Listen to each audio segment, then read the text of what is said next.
one अझै close power हान्ने अझै पावर भएन कडा मोटर हान्ने डरो कतै खुट्टा किन उचालेको सिधा राखेर हान्ने पावर एकछिन बहिनीको पन्जी भएको छैन त्यस्तो गरेर अझै क्लोज यो हात चाहिँ यहाँ बनायो यस्तो यहाँ अब यो यहाँ बनायो अब यो मिलो अब के छ पावर हान्ने पावर भएको छैन पावर अझै पावर पुगेको छैन यसरी हाल्दै पावर पुगेको छैन पावर बहिनीको आँसु आइसक्यो हान्छ हुँदैन त्यसरी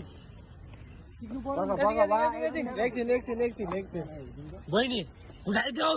रिसले फुटाइदेऊ खेलाडी भएर रुनुपर्छ नरुनु दुखो फुटाउनु पर्छ बहिनी डह्रो हुन्छ बिस्तारै यता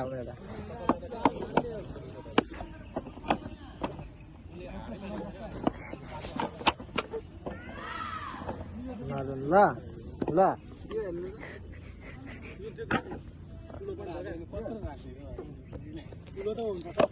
झन् भाइलाई हेरेर राखिदियो भनेर ल ठिक छ ठुलोमा फुट्छ क्या के यस्तो यो फेरि यो किन हानेको अहिले यहाँ आइज यिनीहरूले राम्रै फुटाएको